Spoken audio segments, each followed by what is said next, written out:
Assalamualaikum warahmatullahi wabarakatuh. Innal hamdalillah nahmaduhu wa nasta'inuhu wa nastaghfiruh wa na'udzu billahi min shururi anfusina wa min sayyiati a'malina. Man yahdihillahu fala mudilla lah wa man yudlil fala hadiya lah. Asyhadu an la ilaha illallah wahdahu la syarika lah wa asyhadu anna Muhammadan abduhu wa rasuluh sallallahu alaihi wa ala alihi wa ashabihi wa man tabi'ahum bi ihsanin ila yaumiddin wa sallama tasliman katsira. Ya ayyuhalladzina amanu taqullaha haqqa tuqatih wa la tamutunna illa wa antum muslimun. Ya ayyuhan nasu taqu rabbakumul ladzi khalaqakum min nafsin wahidah wa khalaqa minha zawjaha wa bassa minhuma rijalan katsiran wa nisaa'a wattaqullaha alladzi tasaaluna bihi wal arham innallaha kana 'alaikum raqiba. Ya ayyuhalladzina amanu taqullaha wa qulu qawlan sadida yuslih lakum a'malakum wa yaghfir lakum dhunubakum wa man yuti'illaha wa rasulahu faqad faza fawzan 'azima. Amma ba'du fa inna asdaqal hadithi kitabullah wa khairal hadi hadi Muhammadin sallallahu alaihi wasallam wa syarral umuri muhdatsatuha fa inna kulla muhdatsatin bid'ah wa kulla bid'atin dhalalah wa kulla dhalalatin finnar. Ma'asyiral muslimin, ma'asyiral muslimat, al-hadirin wal hadirat, al-musyahidin wal musyahidat, para pemirsa dimanapun Anda berada, rahimani wa rahimakumullah. Mari kita bersyukur kepada Allah tabaraka wa ta'ala, Rabbul Izzati wal Jalalah wa Rabbul Jabaruti wal Malakuti wal Kibriyai wal Azamah, yang telah mencurahkan kepada kita rahmat dan nikmat yang sangat teramat banyak, rahmat dan nikmat yang tiada tara dan tiada terhingga. Allah tabaraka wa ta'ala benar-benar telah mencurahkan kepada kita nikmat-nikmat yang takkan sanggup kita untuk menghitungnya, saking banyaknya nikmat tersebut. Dan ia katakan itu kepada kita di dalam Al-Quran. Wa in ta'uddu ni'matallahi la tuhsuha. Kalau kalian menghitung-hitung nikmat Allah tabaraka wa ta'ala yang Allah berikan kepada kalian, la tuhsuha, kalian tidak akan sanggup untuk menghitung secara keseluruhan. Akan bisa mengetahui semua nikmat-nikmat yang Allah berikan kepada kalian. Ini menunjukkan bahwa Allah tabaraka wa ta'ala senantiasa mencurahkan nikmat-nikmat yang sangat besar kepada kita. Salawat dan salam kepada Nabi kita tercinta, Rasul kita yang mulia, Sayyiduna wa Habibuna wa Syafi'una Muhammad sallallahu alaihi wasallam, yang telah membimbing kita ke jalan yang paling diridhoi dan dicintai Allah, telah mengajarkan kepada kita ilmu yang hak, dan telah memberikan contoh dan teladan mengamalkan ilmu yang hak tersebut. Dan poin ini hendaknya senantiasa difahami oleh setiap muslim dan muslimah, bahwa Rasul kita Muhammad sallallahu alaihi wasallam telah mengajarkan kepada kita ilmu yang hak, dan telah pula mengajarkan kepada kita bagaimana cara mengamalkannya. Sehingga hendaklah setiap muslim dan muslimah mempelajari dari Nabi Sallallahu Alaihi Wasallam ilmu dan bagaimana mengamalkan ilmu tersebut. Hendaknya mempelajari dari Nabi Sallallahu Alaihi Wasallam ilmu dan amal. Karena di zaman kita sekarang ada orang yang mengamalkan amalan yang Rasulullah SAW tidak amalkan.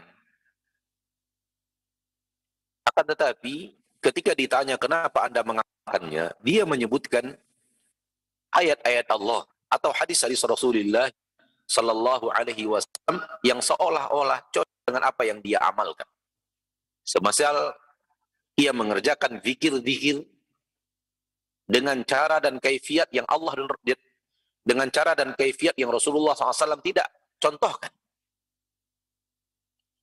Dia ditanya, kenapa Anda melakukan itu? Ia mengatakan kepada kita, Allah berfirman di dalam Al-Quran, Ya ayyuhalladzina amanu dzkurullaha dzikran katsira. Hai orang-orang yang beriman, berzikirlah kepada Allah dengan zikir yang banyak.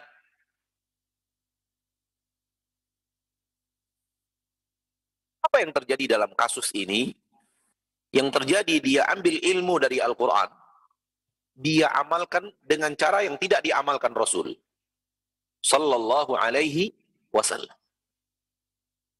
Dalam kata lain, ia ambil ilmunya dari Al-Quran dan hadis, dia amalkan sendiri dengan cara yang dia inginkan. Dia mempelajari ilmu dari Al-Quran, namun tidak mempelajari amal dari Nabi Sallallahu Alaihi Wasallam. Dan ini sebuah kekeliruan. Dan alangkah banyaknya terjadi di zaman kita sekarang yang seperti ini. Sehingga sebahagian kaum muslimin terkecoh, merasa itu adalah tuntunan Al-Quran,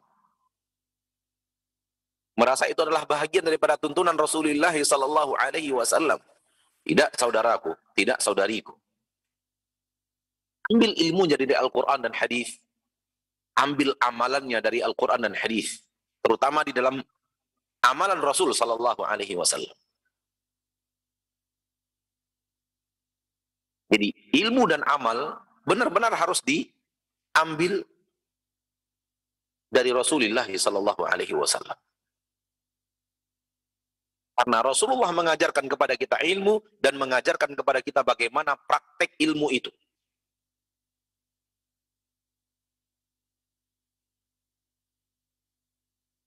Sehingga akhirnya awam kaum muslimin ketika diingatkan bahwa amalan tersebut tidak sesuai dengan sunnah Nabi, mereka mengatakan yang mengamalkannya pakai ayat-ayat Allah di dalam Al-Quran, pakai hadis-hadis Nabi Sallallahu Alaihi Wasallam di dalam sunnahnya.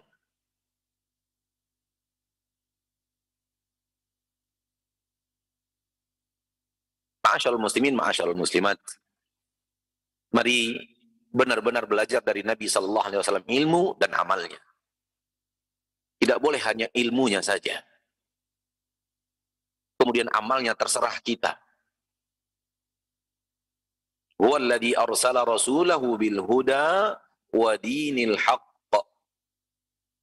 Dialah Allah yang telah mengutus Rasulnya dengan huda, dengan petunjuk, dan dengan din, agama, ketaatan yang hak.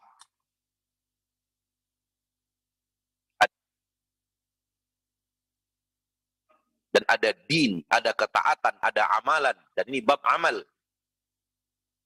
Allah mengutus Rasulnya dengan petunjuk dan cara mengamalkannya. Maka pelajari dari Rasul Sallallahu Alaihi Wasallam ilmunya, petunjuknya, dan cara mengamalkannya. Lihatlah para sahabat ketika mereka mempelajari dari hadis Nabi Sallallahu Alaihi Wasallam, mereka pelajari dari hadis Nabi Sallallahu Alaihi Wasallam, kemudian salah mengamalkan, ditegur oleh Nabi Sallallahu Alaihi Wasallam. Ditegur oleh Nabi kita tercinta Muhammad Sallallahu Alaihi Wasallam. Padahal ilmunya dari Nabi. Mereka duduk di majelis Nabi, ridwanullahi alaihim ajma'in. Mereka mengetahui kaedah-kaedah agama dari Nabi SAW. Namun manusia adalah manusia. Tidak akan ada manusia yang sempurna, termasuk para sahabat. Sehingga ada kekeliruan dalam mengamalkannya dan ditegur oleh Rasulullah SAW.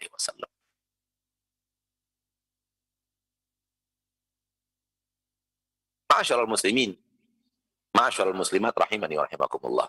Ini perlu kita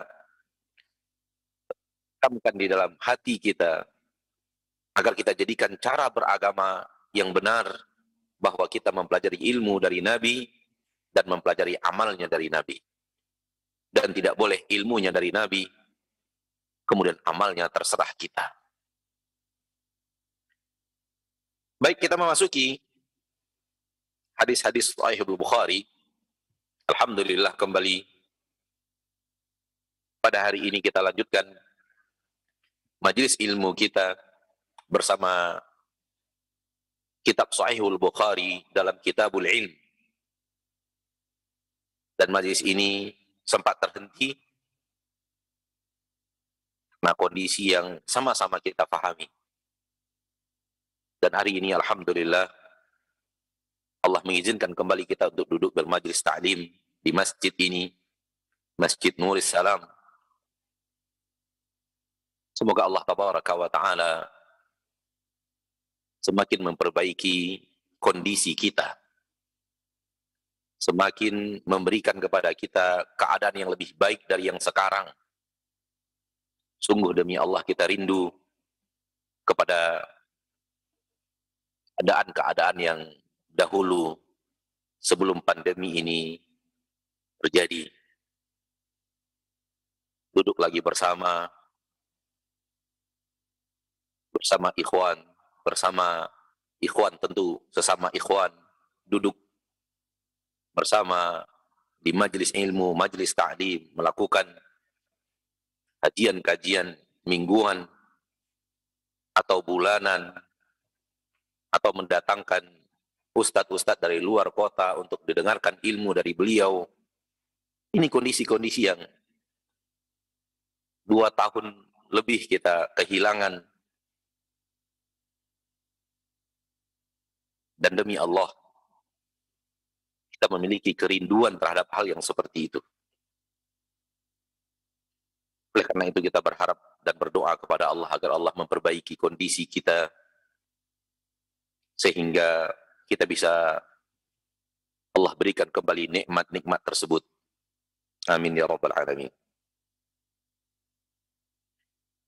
Bab kita pada pertemuan kali ini di dalam Sahihul Bukhari, Kitabul Ilm, adalah babu dzikril ilmi wal futya fil masjid. Bab menyebutkan ilmu dan berfatwa di masjid. Bab menyebutkan ilmu dan berfatwa di masjid. Berkata Imam Al-Bukhari, Muhammad bin Ismail Al-Bukhari, rahimahullah wa rahimah jami'a ulama'il ummah, haddathani Qutaibah bin Sa'id qala haddathana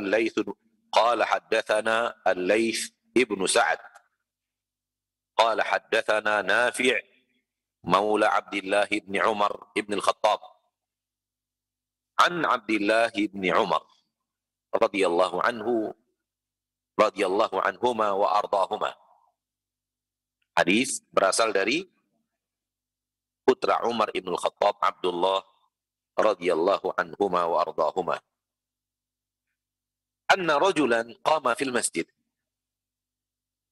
Abdullah ibn Umar radhiyallahu anhu, seorang lelaki berdiri di masjid. Faqal, lalu dia berkata, ya Rasulullah, wahai Rasulullah, min aina ta'muruna an nuhil? Dari mana engkau perintahkan kami untuk memulai ihlal? Ihlal maksudnya memulai ibadah ihram, mengucapkan labbaik Allahumma umratan, atau memulai ibadah haji dengan mengucapkan labbaik Allahumma hajjan. Mengucapkan labbaik Allahumma umratan atau hajjan itu disebut dengan ihlal. al-ihlalu bil ihram. Dari mana engkau perintahkan kami ya Rasulullah untuk berihlal? Faqala Rasulullah sallallahu alaihi wasallam, berkata Rasulullah sallallahu alaihi wasallam, bersabda Rasulullah sallallahu alaihi wasallam, yuhillu ahlul madinati min dzil hulaifah wa yuhillu ahlus syami minal juhfah wa yuhillu ahlu najdin min qarn. Wa qala Ibnu Umar, dan berkata Abdullah ibnu Umar, wa yaz'umuna anna Rasulullah sallallahu alaihi wasallam qala, mereka sahabat-sahabat Nabi yang lain menyatakan bahwa Rasulullah SAW juga bersabda, wa yuhillu ahlul yamani min yalamlam. Wa kana Ibnu Umar yaqul, Abdullah bin Umar mengatakan, lam afqah hadhihi min Rasulillah sallallahu alaihi wasallam. Aku tidak mengetahui kalimat ini dari Rasulullah sallallahu alaihi wasallam. Ini dia hadis kita pada pertemuan kita kali ini, ma'asyiral muslimin, ma'asyiral muslimat, rahimani wa rahimakumullah, saudaraku saudariku al-hadirin wal hadirat, atau para pemirsa dimanapun Anda berada.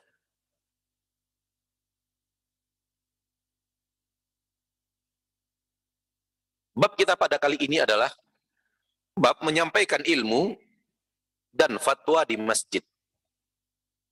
Maksudnya adalah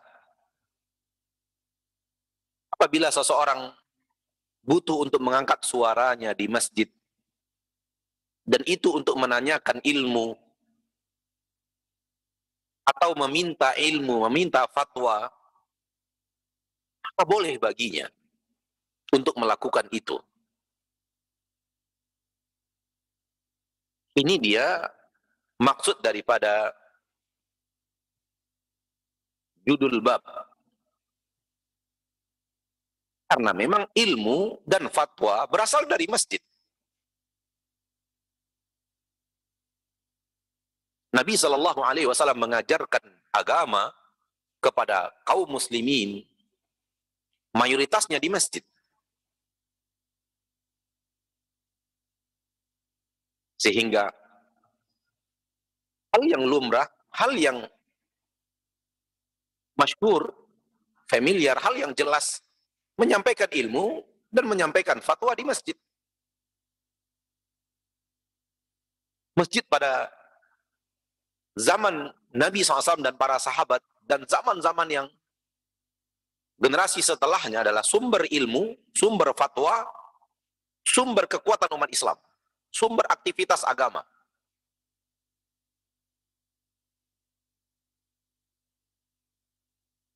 Namun maksud di dalam bab adalah mengangkat suara di masjid. Yang pada dasarnya kita harus menjaga adab kita di rumah Allah. Ini hukum asalnya. Seorang muslim dan muslimah begitu masuk rumah Allah, dia harus menjaga adab di rumah Allah itu. Salah satu di antaranya, jangan angkat suara di masjid.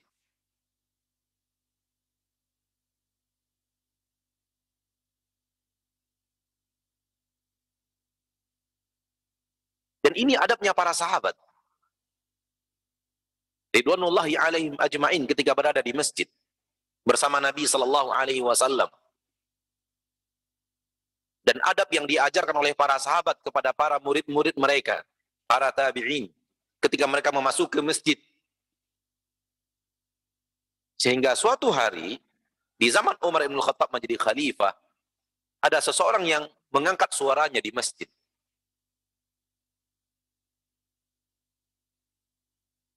Kemudian didatangi oleh Umar ibn Khattab, Amirul Mukminin ketika itu. Dan setelah dia lihat orangnya, ternyata orang itu bukan penduduk Madinah.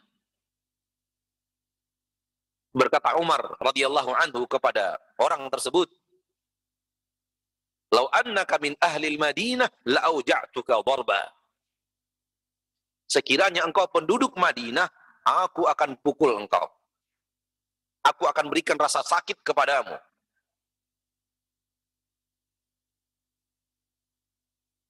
dengan sebuah pukulan. Pukulan mengajarkannya adab di rumah Allah Subhanahu wa ta'ala.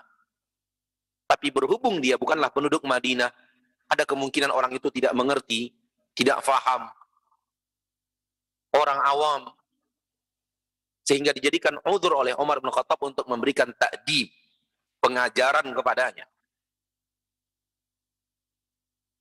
Maka hukum asalnya, suara tidak diangkat di masjid. Dan adab ini, di zaman kita sekarang ini, mulai diacuhkan manusia.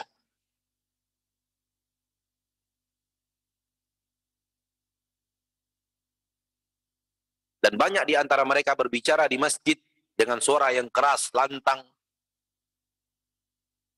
sehingga mengganggu orang lain yang sedang beribadah.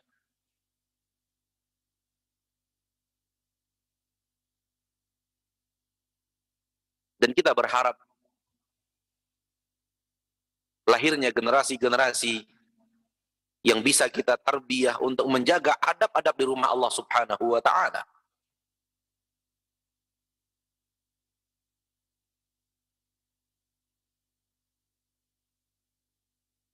Nah, pada dasarnya ilmu fatwa dari masjid. Namun bahasannya bukan itu. Bahasannya adalah ketika seseorang ingin bertanya di masjid sehingga kondisi jarak antara dia dengan orang yang akan dimintai fatwa, yang akan ditanyai agak jauh, lalu dia angkat suaranya agar terdengar oleh orang yang ditanya di dalam masjid. Untuk ilmu boleh, bukan terlarang.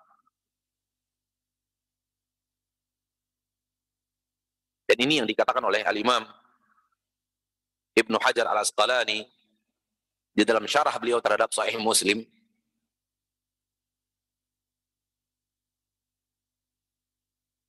Beliau mengatakan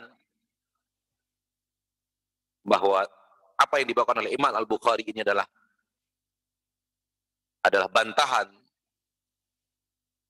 terhadap orang yang menyatakan tidak bolehnya mengangkat suara di masjid untuk bertanya dan meminta fatwa. Panabbaha 'alal jawaz. Di dalam judul bab ini Imam Bukhari mengingatkan kaum muslimin bahwa dia dibolehkan. Subhanallah. Hukum asalnya tidak boleh. Namun ketika untuk ilmu dibolehkan. Lihat mulianya ilmu. Lihat pentingnya ilmu. Sehingga sesuatu yang merupakan adab yang buruk dalam pembicaraan yang bukan ilmu menjadi diizinkan dan dibolehkan kalau dalam ilmu.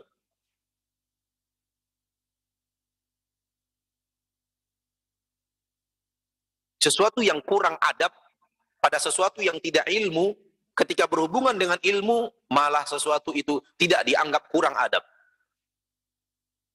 Kalau tujuannya ilmu, kalau untuk ilmu, kalau dalam ilmu.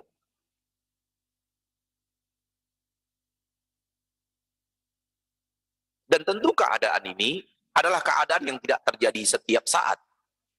Karena hukum asalnya majelis ilmu harus khidmat. Majelis ilmu harus tenang. Majelis ilmu harus penuh dengan suasana yang khusyuk. Sebagaimana kita saksikan sendiri, duduk di majelis ilmunya para ulama, di kota Nabi, dan di kota Mekah, benar-benar khusyuk, khidmat. 500-600 orang yang hadir, tak ada yang bersuara. Semua benar-benar mendengarkan apa yang dikatakan oleh seorang alim yang berbicara ilmu agama di Masjid Nabi Sallallahu Alaihi Wasallam. Bahkan terkadang di zaman kita menimba ilmu di sana, datang ulama-ulama besar bukan dari kota Madinah dan duduk menyampaikan ilmu yang hadir ribuan. Namun tetap dalam keadaan khidmat, khusyuk, tenang.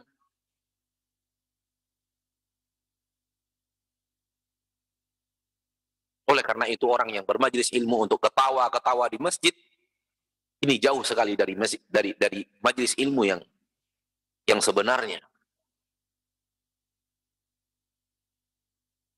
Ini bukan majelis ilmu.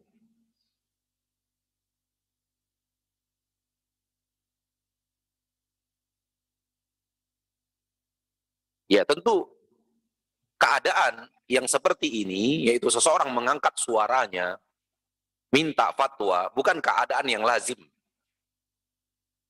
Karena keadaan yang lazim adalah diam, tenang, khidmat, khusyuk.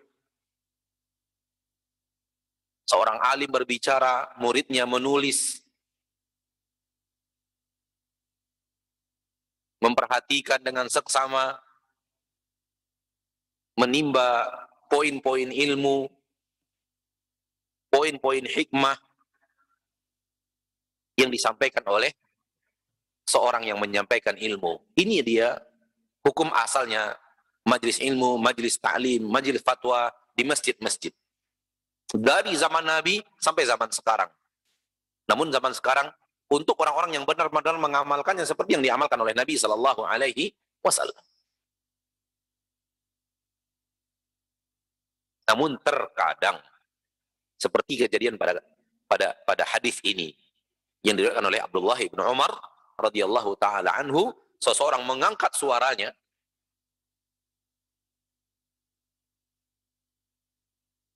dan Rasulullah SAW tidak menegur. Anda mengizinkan.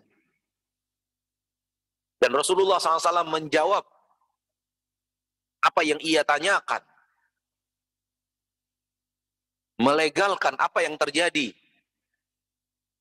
Kalaulah di dalam masalah ini ada hal yang kurang berakhlak dan beradab, Rasul akan tegur. Sallallahu alaihi wasallam. Karena sifat Rasul kita, la yaskutu 'alal batin. Tidak diam dalam perkara-perkara yang batin.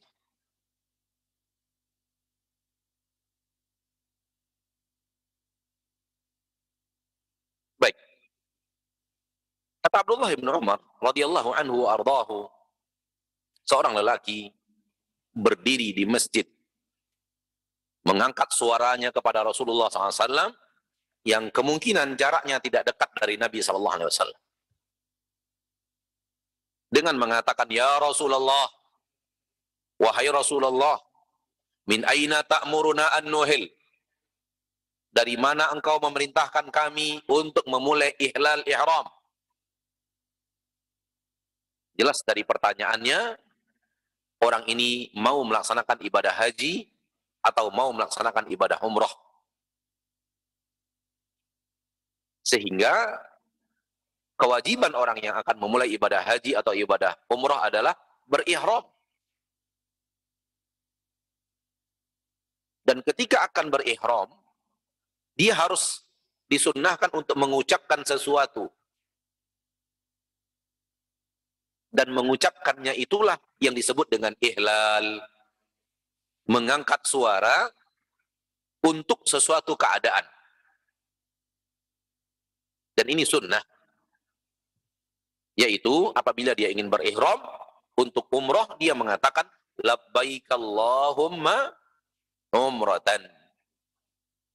Kalau dia ingin berhaji, dia akan mengatakan labbaik Allahumma hajjan.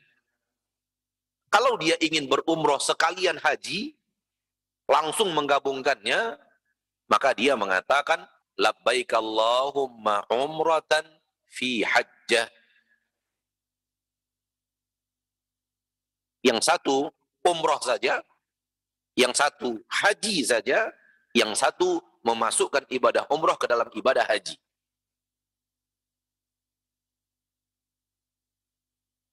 Ini yang dikenal dengan 3 kaifiyat manasik haji. Haji saja, tidak ada umrahnya, disebut haji ifrad. Memasukkan ibadah umrah ke dalam ibadah haji, itu disebut dengan haji qiran. Dan umrah saja dulu, sampai di Mekah nanti, baru hajinya di Mekah disebut dengan haji tamattu'. Dan ketiga, cara haji ini adalah cara haji yang masyru'ah, yang disyariatkan. Boleh ifrad, haji saja tanpa umrah, boleh qiran, memasukkan umrah ke dalam ibadah haji, dan boleh tamattu'.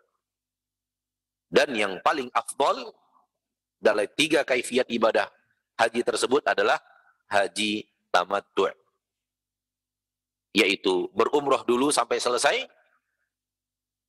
lalu kemudian tahallul ketika datang tanggal 8 Dzulhijjah, berihlal ihram lagi untuk haji. Ini dia ihlal yang ditanyakan oleh seorang sahabat yang berdiri bertanya kepada Nabi SAW dengan mengangkat suaranya. Faqala Rasulullah SAW, berkata Rasulullah SAW, yuhillu ahlul Madinah, penduduk Madinah berihlal dari Dzul Hulaifah. Nama tempat di kota Madinah di zaman Rasul dikenal dengan nama Dzul Hulaifah. Sekarang nama itu lebih dikenal dengan, sekarang tempat itu lebih dikenal orang dengan Bir Ali. Bir Ali, Umur Ali, Bir Ali, atau Miqat,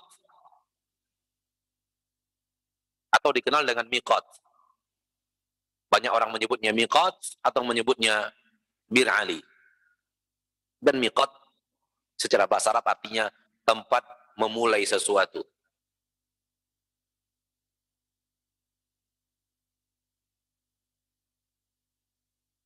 Jadi tempat itu yang dulu dikenal dengan, yang sekarang dikenal dengan nama Bir Ali, di zaman Rasul dikenal dengan nama Dzul Hulaifah.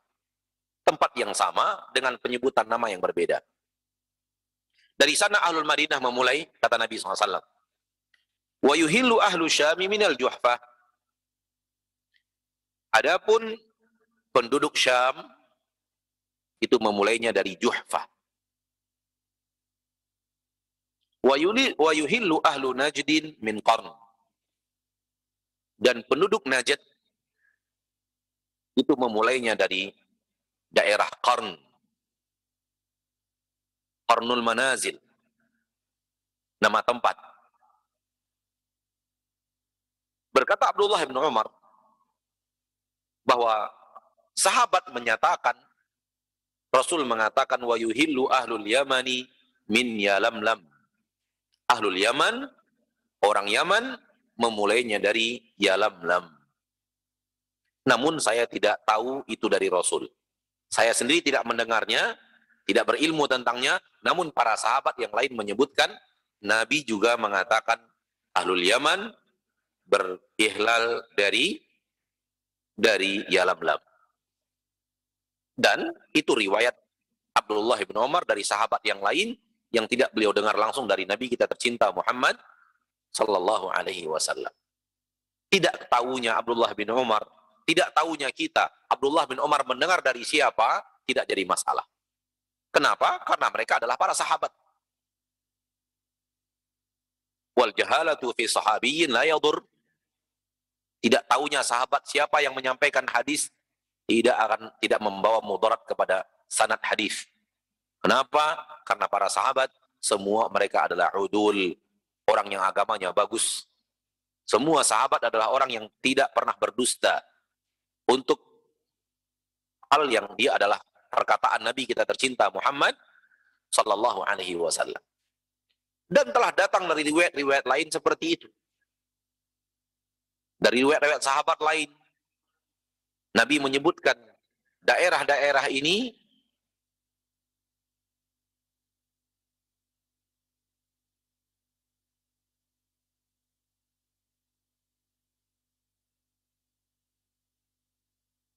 Nabi SAW menyebutkan dalam riwayat-riwayat lain 5 tempat. Nabi menyebutkan Dzul Hulaifah, Nabi menyebutkan Juhfah, Nabi menyebutkan Qarn Manazil, Nabi SAW juga menyebutkan Yalamlam, dan Nabi SAW menyebutkan Dzatu Irqin, untuk ahli Irak. Orang yang daerahnya adalah daerah Irak, Nabi menyebutkan tempatnya adalah Dzatu Irq. Tempat memulai ihlal ihramnya adalah Dzatu Irqin. Kemudian Nabi SAW mengatakan, hunna lahunna waliman ata alaihinna min ghairi ahlihinna mimman arada al-hajj wal umrah. Tempat-tempat tadi untuk penduduk-penduduk negeri tadi. Dzul Hulaifah untuk penduduk Madinah, Juhfah untuk penduduk Syam, Qarnul Manazil untuk penduduk Najd, Yalamlam untuk penduduk Yaman, Dzatu Irqin untuk penduduk Irak, waliman ata alaihinna min ghairi ahlihinna, dan untuk siapapun yang datang bukan penduduk itu tapi datang ke daerah tersebut, untuk mereka juga mimman aradal hajj wal umrah, siapapun yang datang ke negeri tersebut, melintasi negeri tersebut, melewati negeri tersebut, mereka inginkan haji atau umrah. Jadi siapapun yang datang dari Madinah, miqat mereka adalah miqatnya ahli Madinah. Siapapun yang datang dari arah Syam, walaupun bukan penduduk Syam, miqat mereka adalah miqatnya ahli Syam. Siapapun yang datang dari arah Yaman, walaupun bukan penduduk Yaman, miqatnya adalah miqat Yaman, ahlul Yaman, yaitu Yalamlam. Ini di hadis Nabi SAW, hunna lahunna waliman ata alaihinna min ghairi ahlihinna mimman aradal hajja wal umrah. Tempat-tempat tersebut untuk penduduk negeri itu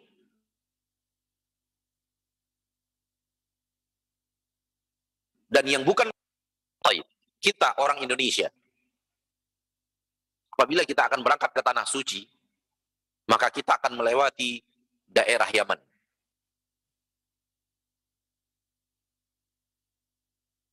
Kalau kita ambil praktek hadis Nabi ini dalam praktek umrah dan haji kita, karena kita melewati daerah Yaman, maka miqat orang Indonesia yang bukan orang Yaman sama dengan miqatnya orang Yaman, yaitu Yalamlam.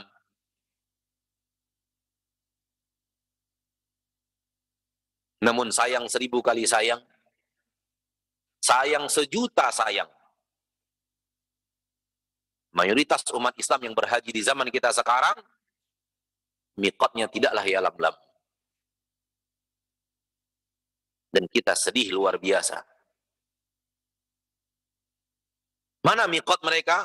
Pelabuhan King Abdul Aziz, Bandar Udara King Abdul Aziz.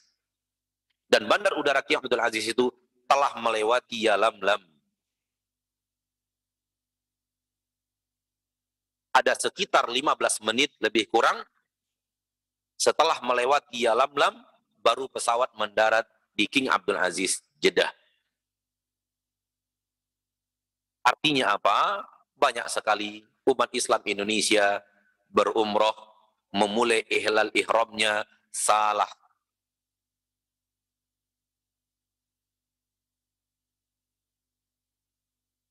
Dan ini harus kita suarakan agar umat Islam faham dan mengerti bahwa tempat memulai ihlal ihram Nabi SAW telah tentukan, sehingga tidak boleh bagi kita untuk merubah tempat tersebut.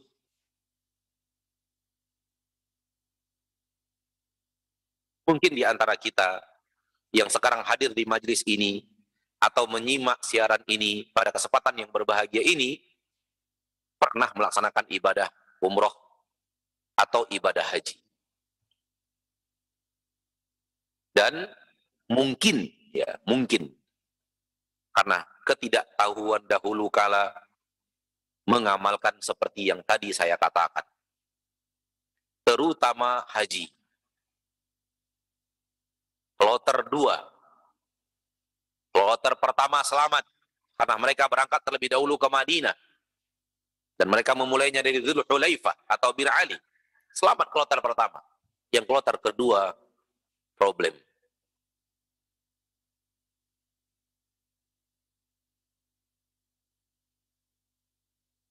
Salah memulai tempat ihlal ihram dan melewati tempat ihlal ihram Yalamlam tanpa berihram adalah pelanggaran terhadap wajib haji.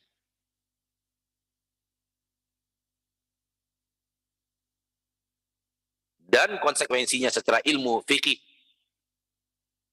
adalah diwajibkan untuk menyembelih seekor kambing.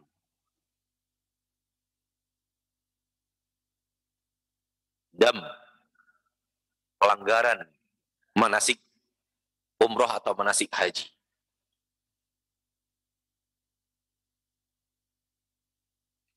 Saya secara pribadi pernah bertemu dengan salah seorang jemaah haji Indonesia di Mina pada tahun 2001.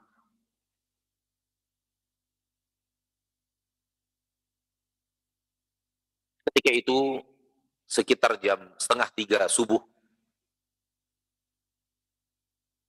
kami sedang berada di depan terowongan Mina, persis di depan mulut terowongan Mina. Dan kami menyaksikan umat Islam Indonesia berbondong-bondong di malam itu, di subuh itu berangkat dari tenda untuk melontar jumroh. Dan itu adalah waktu yang salah juga dalam melontar jumroh.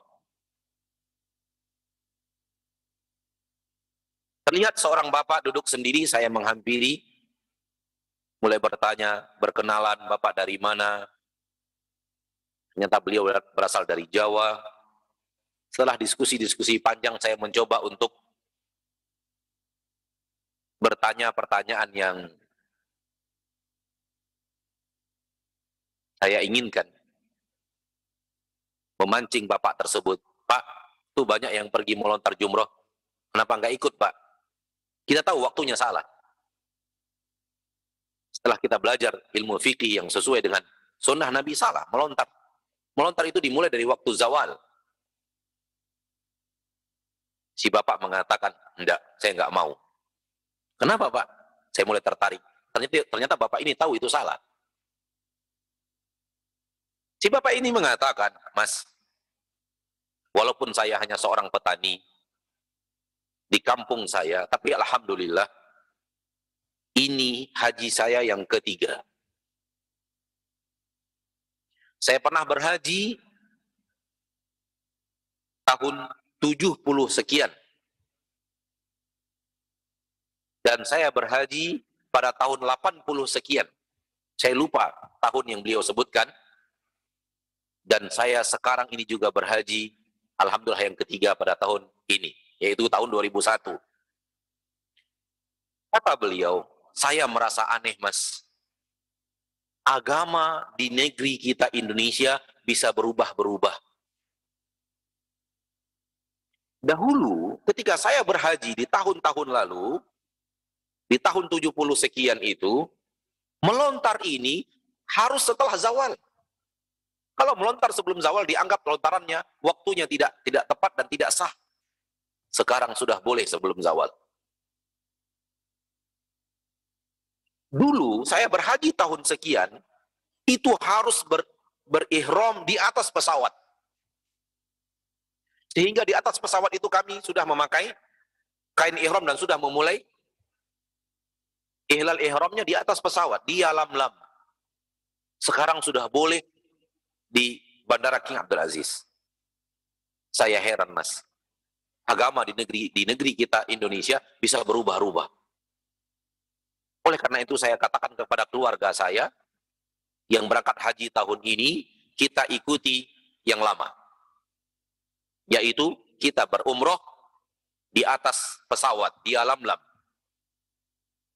Karena ini yang saya pelajari dari dahulu kala, dan sekarang ini sudah berubah, namun saya lebih percaya kepada ulama-ulama Indonesia terdahulu. Akhirnya satu pesawat, hanya 4 orang kami yang memulai ihramnya di atas pesawat. Ini saksi nyata, saksi hidup kaum muslimin yang pernah belajar ilmu agama dari ulama Indonesia dahulu. Ternyata tidak berubah. Sampai sekarang tidak berubah. Tidak berubah agamanya, tidak berubah. Manusianya berubah. Namun yang amalnya agama tetaplah agama. Alhamdulillah sampai sekarang kita tetap menyuarakan seperti yang disuarakan oleh ulama-ulama Indonesia di zaman dahulu kala. Berihram harus dari alam lam.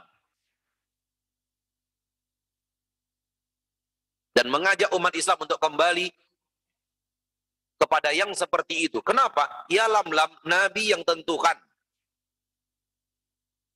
Ya lam-lam, Nabi yang tentukan. Ada apa kita mau merubah tempat-tempat yang sudah ditentukan oleh Nabi kita tercinta, Muhammad sallallahu alaihi wasallam.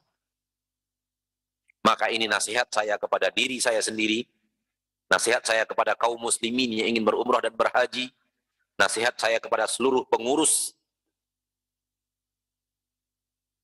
haji dan umroh, baik departemen agamanya atau biro-biro perjalanan umroh dan haji, lakukanlah seperti yang diajarkan Nabi SAW kepada kita. Kalau sedikit berat, tidak masalah. Bukankah jalan yang berat itu jalan ke surga? Bukankah Nabi mengatakan surga dikelilingi oleh hal-hal yang tidak disukai oleh jiwa? Dan alhamdulillah, ya, walaupun sangat banyak, ya, tetapi jemaah haji yang berasal dari Sumatera Barat, saya tahu persis, kloter kedua semuanya diperintahkan oleh Majelis Ulama Indonesia Provinsi Sumatera Barat untuk memulai ihramnya di atas pesawat. Alhamdulillah. Jadi sampai sekarang, kalau jemaah haji berangkat dari Sumatera Barat kloter kedua, itu sudah memakai kain ihram mulai dari Bandar Udara Minangkabau. Ini yang saya tahu. Walaupun sudah banyak yang berubah, namun yang masih ada yang berjalan di atas sunnah Nabi Sallallahu Alaihi Wasallam. Dan mungkin juga ada dari yang lain, cuman saya tidak tahu. Yang saya tahu dari Sumatera Barat karena kita bertemu dengan mereka, kita menyaksikan mereka, subhanallah, ya, dan berdiskusi dengan mereka, ngobrol dengan mereka di Masjid Haram atau di tempat-tempat lain dari tempat masyair, dan kita menemukan informasi yang membahagiakan tersebut.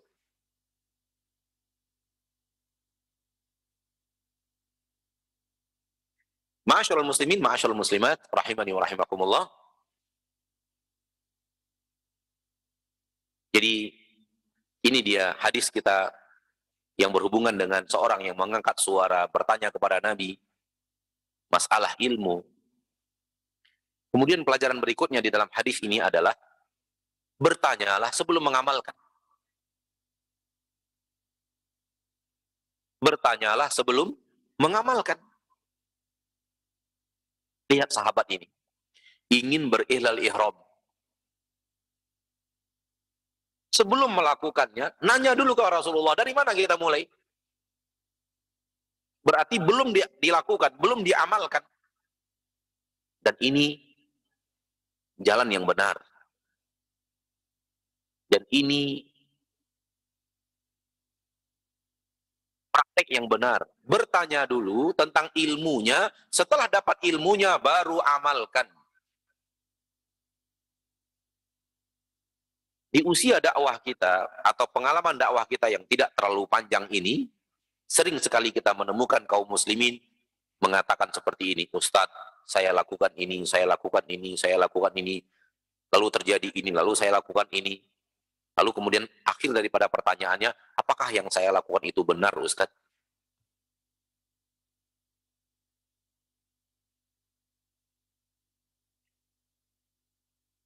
Dia sudah lakukan, dia sudah kerjakan, dia sudah laksanakan. Baru kemudian nanya benar atau tidak. Ini kondisi yang keliru. Seharusnya bertanyanya sebelum melakukan. Ketika akan melakukan sesuatu, tidak tahu kita benar atau salah, tanya dulu. Datangi ustadznya dulu, telepon ustadznya dulu.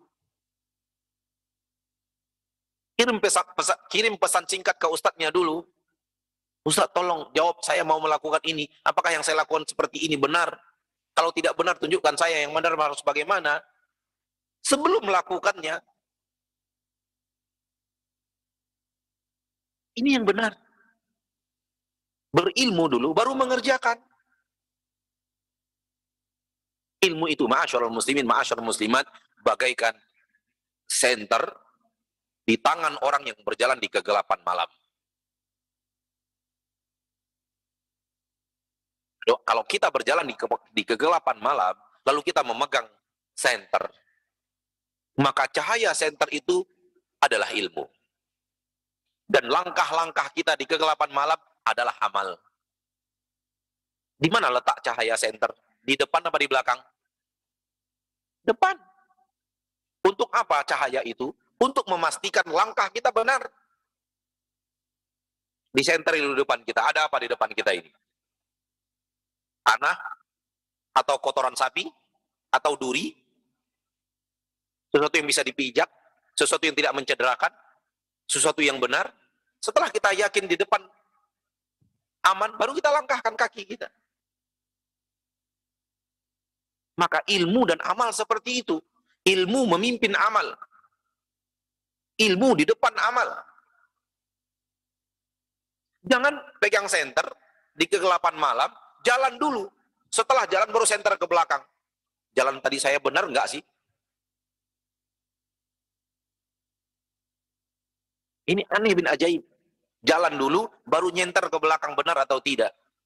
Bisa jadi Anda masuk jurang kalau begitu. Bisa jadi Anda tertusuk duri minimal. Atau terinjak kotoran-kotoran hewan. Atau terjerembab ke dalam sebuah lubang. Yang sama, orang beramal tanpa ilmu, boleh jadi dia tertusuk duri, terjerembab ke dalam lubang, boleh jadi dia masuk jurang membuat dia tewas. Sehingga agamanya hancur-hancuran. Maka umat Islam, wahai umat Nabi Muhammad sallallahu alaihi wasallam, pelajari ilmu dari Nabi Muhammad sallallahu alaihi wasallam, pelajari amalnya dari Nabi Muhammad sallallahu alaihi wasallam. Setelah tahu ilmunya, kerjakan. Sehingga ketika kita mengerjakannya, kita sudah mengerti begini cara mengerjakannya.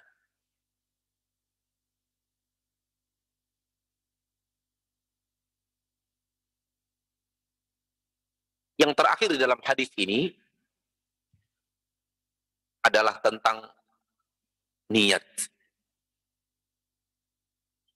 Para ulama ketika mengatakan, membahas tentang seorang yang berhaji atau berumrah mengucapkan labbaik Allahumma hajjan, labbaik Allahumma umratan. Ada bahasan di tengah para ahli ilmu, apakah ini adalah niat yang dijaharkan atau dia bukanlah niat yang dijaharkan. Pendapat yang paling kuat adalah ini bukanlah niat yang dijaharkan. Ini adalah lafaz yang disyariatkan dalam agama Islam untuk diucapkan untuk memasuki sebuah ibadah. Ini pendapat yang paling kuat. Sebagian para ulama mengatakan ini niat. Sebutkan niat Anda ketika akan berhaji dan berumrah. Sehingga Imam Ibnu Rajab di dalam kitab Jami'ul Ulum wal Hikam mengatakan, satu-satunya niat yang diucapkan itu adalah pada saat umrah dan haji. Satu-satunya, kata beliau. Satu-satunya ada keterangan dari Nabi, niat itu dilafazkan, diucapkan, adalah ketika akan melaksanakan ibadah umrah dan haji. Sehingga dari kalimat beliau tersebut, kita pahami bahwa beliau memahami ini adalah niat. Namun pendapat yang kuat bukanlah niat. Niat tetap letaknya di dalam hati. Lalu labbaik Allahumma umratan, labbaik Allahumma hajjan, ini apa? Ini adalah lafaz yang harus diucapkan orang yang akan berumroh, orang yang akan berhaji. Posisi labbaik Allahumma umratan sama dengan posisi Allahu Akbar ketika seseorang ingin melaksanakan sholat. Ketika ingin melaksanakan sholat, bukankah harus mengucapkan Allahu Akbar? Hal yang sama. Ketika akan berumroh, memulai ibadah ihram umroh, harus mengucapkan labbaik Allahumma umratan. Ketika akan berhaji, memulainya harus dengan mengucapkan labbaik Allahumma hajjan. Ini pendapat yang paling benar. Jadi dia bukanlah niat. Niat tetap di hati. Oleh karena itu, salah mengucapkan tidak merubah niat dan tidak membuatnya batal. Seorang yang niatnya haji, niat di dalam hatinya haji, ternyata salah ucap, yang dia ucapkan labbaik Allahumma umratan. Berbeda antara niatnya dengan apa yang dia ucapkan karena salah dan keliru. Maka niat tidak berubah, dan labbaik Allahumma umratan yang dia ucapkan padahal dia ingin haji tidak merusak. Karena salah ucap, niatnya tidak salah, namun salah ucap. Dan maqasidul lafzi ala niyatil lafidh. Maksud dari sebuah ucapan tergantung niat orang yang mengucapkan. Tergantung niat orang yang mengucapkan. Dia lafazkan umroh, maksudnya adalah haji, maka umroh di situ adalah haji. Maqasidul lafzi ala niyatil lafidh. Maksud dari sebuah lafaz adalah tergantung niat orang yang melafazkan. Kalau kita katakan labbaik Allahumma umratan, itu adalah niat, sementara dia ingin berhaji, lafaz niatnya adalah umrah, batal. Maka pendapat yang paling kuat, itu bukanlah niat. Namun itu adalah kalimat yang harus diucapkan untuk masuk ke dalam ibadah umroh atau ibadah haji. Niat tetap letaknya di dalam hati. Azmul qalbi. Tekad hati mau apa, itulah niat. Ma'asyiral muslimin, ma'asyiral muslimat, ini yang bisa kita bahas dan kita sampaikan dan kita ambil pelajaran dari hadis yang mulia ini, pada bab yang mulia ini, dalam kitab yang mulia ini, yaitu kitab Sahihul Bukhari. Semoga bermanfaat, dan waktu yang tersisa kita gunakan untuk menjawab pertanyaan-pertanyaan. Baik pertanyaan melalui tulisan dari yang hadir di majelis ini, atau kita juga akan membacakan pertanyaan dari para pemirsa Roja TV atau Asil TV yang ingin bertanya. Silahkan melontarkan pertanyaannya. Insya Allah kalau ada ilmunya kita akan jawab.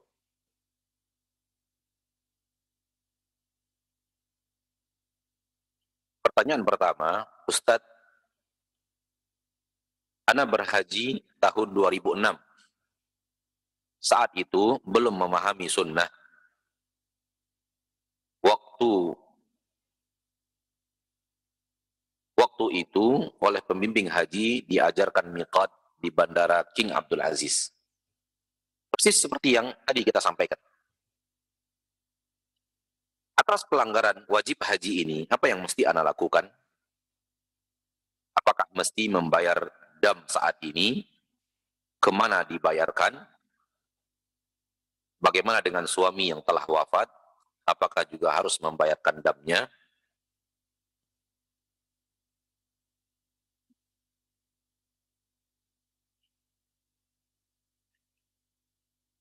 Pendapat yang paling nyaman, ya, ada dua pendapat yang kita dengarkan dari ahli ilmu yang ditanya tentang masalah ini. Sebagian mereka tidak perlu mengatakan tidak perlu bayar dam. Nah, dulu kita beramal sesuai dengan ilmu kita yang ada, dan kita diberi fatwa, sehingga kita mengikuti fatwa yang ada, ternyata fatwa itu salah, kesalahannya tidak berlaku kepada kita, sehingga tidak perlu membayar dam. Pendapat yang kedua adalah membayar dam, dan ini yang lebih nyaman. Insya Allah ini yang lebih tenang kita kepadanya, yaitu bayar dam. Dan dam itu adalah pelanggaran yang dibayarkan oleh orang yang melakukan pelanggaran haji dan umroh. Tempatnya ditentukan, waktunya tidak ditentukan. Tempatnya harus di tanah haram Mekah. Nggak boleh di tempat lain. Namun waktunya tidak ditentukan, waktunya bebas kapanpun. Oleh karena itu, kalau akan membayar dam, bisa dengan cara hubungi seseorang yang bisa menghubungkan kita dengan seseorang di kota Mekah sekarang ini, lalu kemudian bayarkan sejumlah uang, wakilkan kepada orang tersebut untuk menyembelihkan dam untuk kesalahan haji kita di tahun 2006 dan kesalahan haji suami kita di tahun 2006 itu. Ini pendapat yang paling nyaman. Nyaman di perasaan kita, nyaman di hati kita. Pernah terjadi kesalahan, ada cara untuk menyelesaikan kesalahan itu. Mumpung kita sudah tahu, maka ini yang harus kita lakukan. Ya, ini yang harusnya kita lakukan. Kita hubungi seseorang di negeri kita ini yang memiliki hubungan dengan orang-orang yang bisa dipercaya di kota Mekah, dan tanya kepada dia berapa harga penyembelihan seekor kambing sekarang di sana, lalu kemudian transferkan sejumlah dana kepada beliau, dan insya Allah dengan hal tersebut kita telah melakukan pembayaran kesalahan kita melaksanakan salah satu wajib haji, yaitu memulai ihlal di miqat. Wallahu a'lam.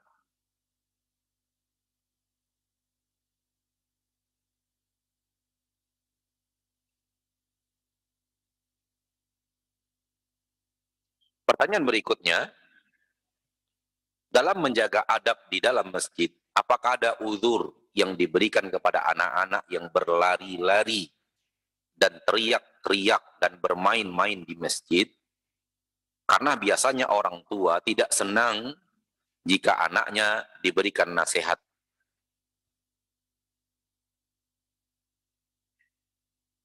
Tadi sudah kita sampaikan, teriak-teriak di masjid itu tidak baik. Teriak-teriak di masjid itu tidak menjaga adab masjid.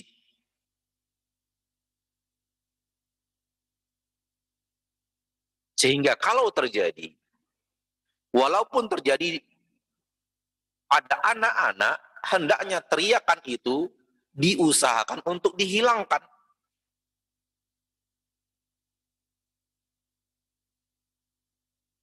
Supaya tetap terjadi dan terjaga kekhusyukan, kekhidmatan di dalam masjid. Sehingga orang tua yang membawa anak tetap memiliki tugas menjaga anaknya agar jangan teriak-teriak, agar jangan berlari-lari dan bermain di dalam masjid. Sebenarnya itu tugas orang tuanya yang membawa anaknya ke masjid. Ketika anaknya mulai terdengar suara berteriak, harusnya orang tua langsung bangkit dari tempat duduknya, mendatangi anaknya dan mendiamkan anaknya. Dan memberikan nasihat kepada anaknya. Itu yang harusnya terjadi. Ketika si orang tua tidak melakukan itu, ternyata berdiri orang lain yang memberikan nasihat kepada anaknya, tugas dia telah dikerjakan oleh orang lain, bukan justru marah, bukan justru nggak nyaman, bukan justru tidak senang. Malakum kaifa tahkumun. Ada apa ini? Kenapa salah menetapkan hukum? Anak kita teriak-teriak di masjid, dinasihati orang supaya diam, justru kita marah kepada orang yang menasihati anak.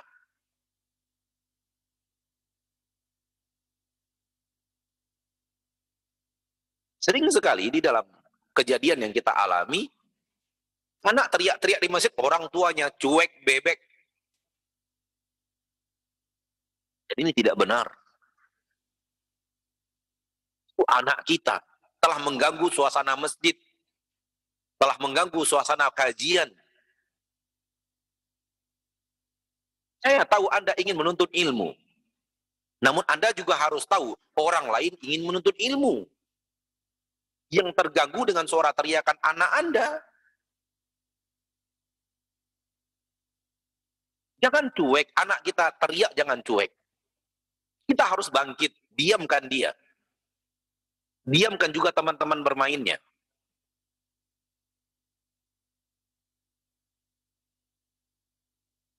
Dan kepada orang tua yang akan membawa anaknya ke masjid, hendaknya anak itu diajarkan adab masjid sebelum dibawa ke masjid.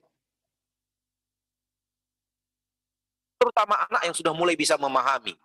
Usia 3 tahun, 4 tahun, itu sudah memahami, sudah bisa diajak bicara logika orang dewasa. Kamu nanti Umi bawa ke masjid, Abi bawa ke masjid, mau ngapain di masjid? Mau main-main, jangan pergi ke masjid. Mau teriak, jangan pergi ke masjid. Di masjid nggak boleh teriak. Di masjid nggak boleh main-main. Di masjid nggak boleh lari-lari. Tanya anaknya, mau ngapain ke masjid? Di masjid itu tempat orang sholat. Orang duduk dengan diem. Mau? Ikut Abi. Nggak mau, tinggal di rumah. Begitu harusnya orang tua ketika akan mengajak anaknya ke masjid. Jangan asal bawa. Anak kalau ditinggal nangis, dibawa ke masjid, lalu dibiarkan main di masjid. Akhirnya, image anak, setiap mau ke masjid, pergi main. Kita tanamkan tanpa sengaja kepada anak itu, asal kita bawa ke masjid, akan bertemu dengan kawan-kawannya dan siap untuk teriak-teriak di masjid. Inilah kondisi yang terjadi sekarang. Nas'alullah salamah wal afiyah.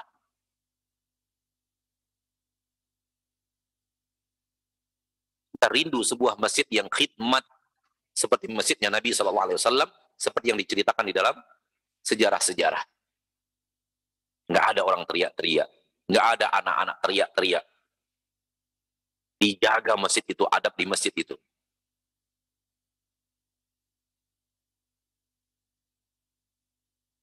Ketika Anda menuntut ilmu, itu kemaslahatan Anda pribadi. Orang lain menuntut ilmu, kemaslahatan umum. Anak Anda teriak, korbankan kemaslahatan pribadi untuk menjaga kemaslahatan umum. Ini kaidah dalam agama kita. Kemaslahatan umum lebih harus diutamakan dibanding kemaslahatan pribadi. Anda ingin menuntut ilmu, maslahat pribadi Anda. Orang lain yang hadir ingin menuntut ilmu, kemaslahatan umum. Anak Anda teriak, terganggu kemaslahatan umum.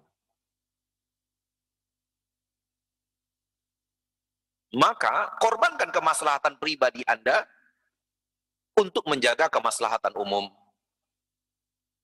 Wallahu ta'ala a'la wa a'lam.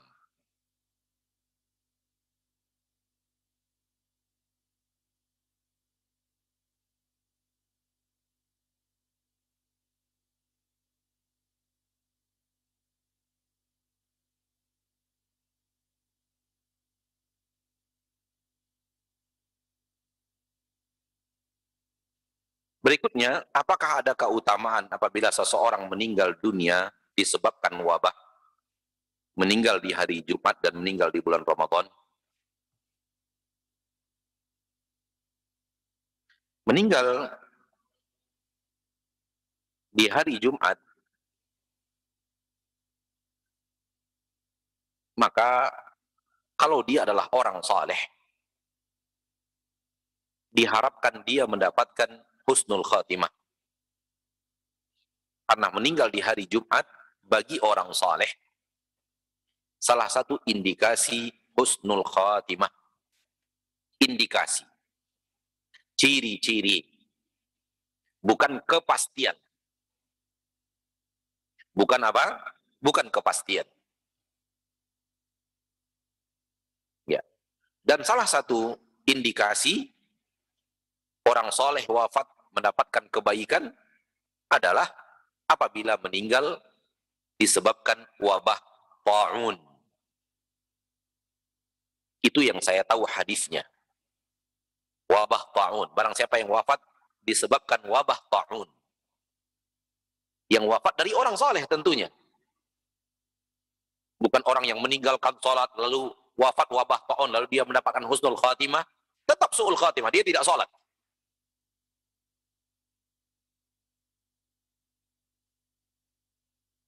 Ada orang mabuk, bawa kendaraan mabuk, dan meninggal di hari Jumat, tabrakan. Tetap saja su'ul khatimah, karena dia mabuk. Walaupun meninggalnya di hari Jumat.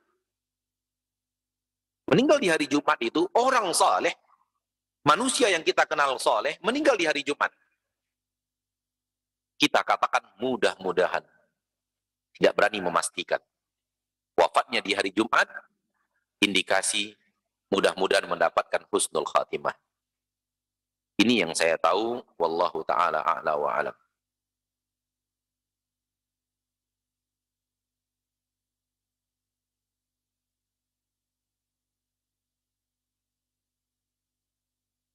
Satu-satunya niat yang harus dilafazkan adalah umroh dan haji.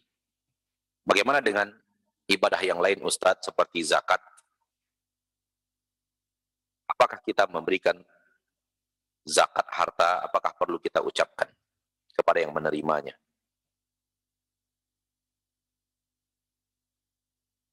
Sudah kita katakan tadi, bahwa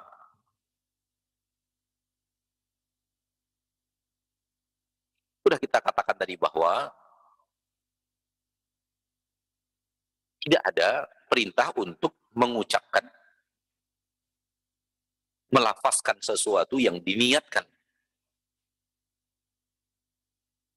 Karena niat itu letaknya di dalam hati. Sampai Imam Ibn Rajab mengatakan tidak ada. Kalau ataupun ada satu-satunya haji dan umroh. Berarti yang lain tidak ada. Dan yang dikatakan oleh Imam Ibn Rajab itu pun, kita sudah katakan, itu pendapatnya tidak kuat. Yang kuat bahwa dia bukanlah niat yang dilafazkan. Dan sudah kita sampaikan tadi, bahwa itu adalah sebuah lafaz untuk masuk ibadah umroh atau ibadah haji, bukan niat yang dilafazkan.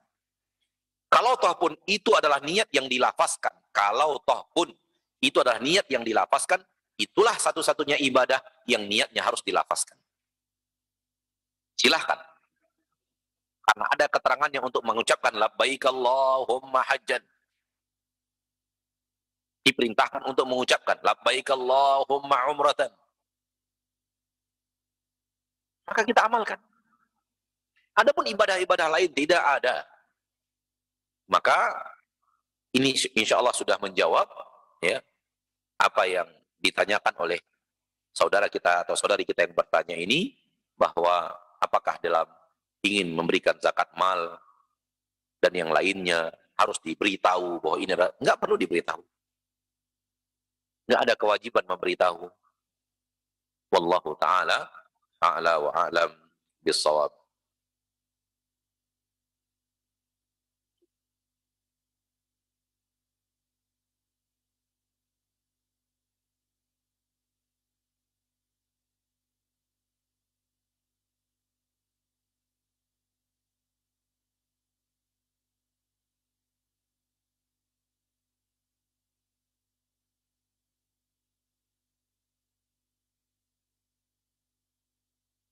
dari pemirsa,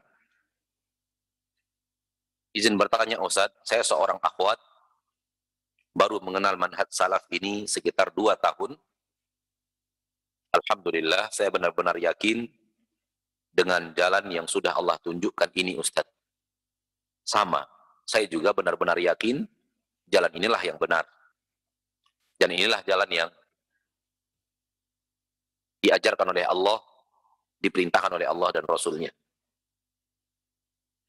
Kata yang bertanya, namun suami ana beda pemahaman Ustaz. Beliau adalah jamaah, titik, titik, titik. Doakan saya untuk bisa mendakwahi beliau, dan doakan saya untuk bisa memindahkan anak yang sudah terlanjur mondok di pondok jamaah, titik, titik, titik, titik. Na'am, barakallahu fiik. Agama masing-masing. Suami agamanya sendiri, istri agamanya sendiri. Dan nanti akan mempertanggungjawabkan agama masing-masing.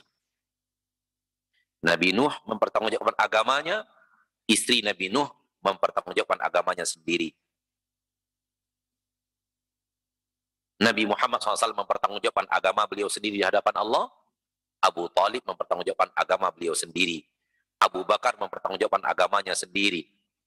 Demikian juga dengan seluruh manusia. Saya, Anda, kita akan mempertanggungjawabkan agama kita masing-masing. Maka beragama itu adalah beragama individu yang akan dipertanggungjawabkan secara individu kepada Allah. Maksud saya adalah ketika suami adalah jamaah titik, titik, titik, bukanlah kewajiban bagi istri untuk masuk jamaah itu. Dan sebaliknya adalah sebaliknya. Dan sebaliknya juga sama. Ketika suami jamaah titik-titik, maka istri tidak wajib ikut jamaah itu. Urusan agama masing-masing. Maksud saya urusan agama ini adalah sesama umat Islam, namun dengan sekte-sekte atau kelompok-kelompok yang bervariasi.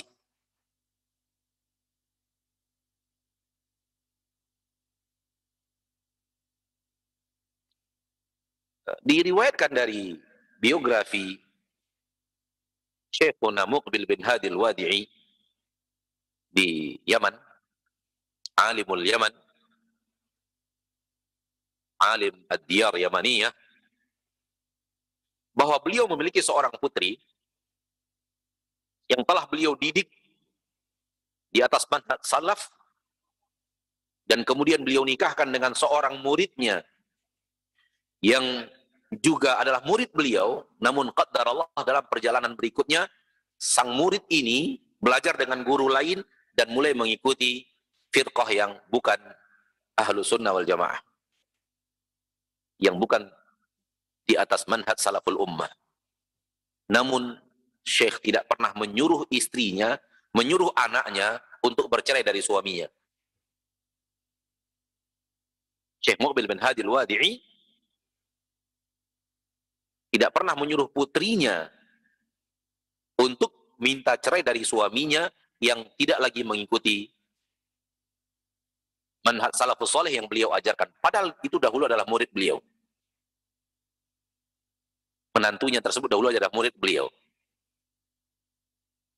Ini yang ingin Anda sampaikan, bahwa istri agama masing-masing, suami agama masing-masing. Semua akan mempertanggungjawabkan diri masing-masing di hadapan Allah Subhanahu wa ta'ala. Maka jaga agama kita. Kalau kita yakin itu kebenaran, ikuti kebenaran itu.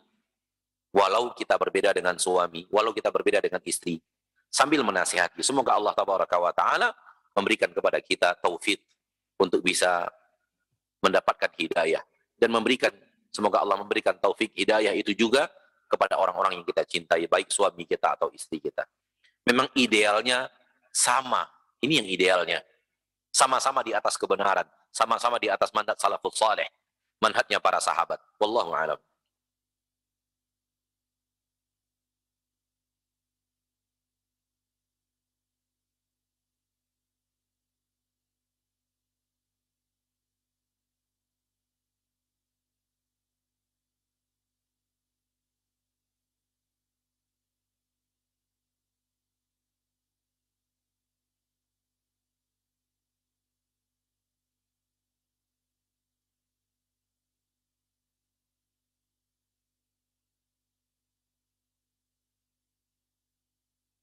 Pertanyaan terakhir dari pemirsa,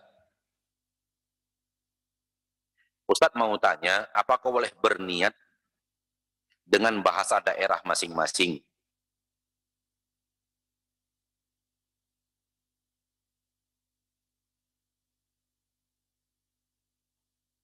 Anda rasa saudara atau saudari kita yang bertanya ini belum terlalu memahami masalah niat. Sehingga bertanya, bolehkah berniat pakai bahasa daerah masing-masing? Kita sudah katakan, niat itu tidak perlu disebut-sebutkan, tidak perlu dilafaz-lafazkan, tidak perlu diucapkan dengan lisan. Niat itu apa? Keinginan hati. Hati kita mau apa? Hati kita mau mengapa? Niatnya mau melakukan apa? Itulah niat. Kalau Anda sekarang ini menyaksikan acara ini, kalau Anda yang bertanya, semoga iya, Anda yang bertanya menyaksikan acara sekarang ini, saya mau bertanya kepada Anda. Setelah selesai acara ini saya tutup, niat Anda mau apa? Niat Anda mau ngapain? Mungkin jawaban Anda setelah mendengar kajian ini, saya mau masak. Mungkin yang dengar adalah seorang wanita, saya mau masak. Setelah dengar selesai kajian ini, saya ingin masak. Ingin masaknya Anda, itulah niat. Atau Anda akan mengatakan setelah ceramah ini selesai, saya akan menjemput anak saya sekolah. Anda ingin menjemput anak sekolah, itulah niat. Atau setelah dengar ceramah ini, saya mau baca buku. Anda ingin baca buku, itulah niat. Jadi tidak perlu harus dilafaz-lafazkan pakai bahasa daerah masing-masing. Wallahu ta'ala alam. Semoga difahami oleh saudara kita yang bertanya, atau saudari kita yang bertanya. Sampai di sini pertemuan kita pada kesempatan kali ini. Semoga Allah tabaraka wa ta'ala jalla fi'ulah memberikan kepada kita taufik dan hidayah ke jalan yang dia ridhoi dan dia cintai. Dan semoga Allah tabaraka wa ta'ala rabbul izzati wal jalalah mewafatkan kita di atas husnul khatimah dan memaafkan kita di yaumil hisab. Amin ya rabbal alamin. Subhanakallahumma wa bihamdika asyhadu an la ilaha illa anta astaghfiruka wa atubu ilaik. Walhamdulillahi rabbil alamin. Wassalamualaikum warahmatullahi wabarakatuh.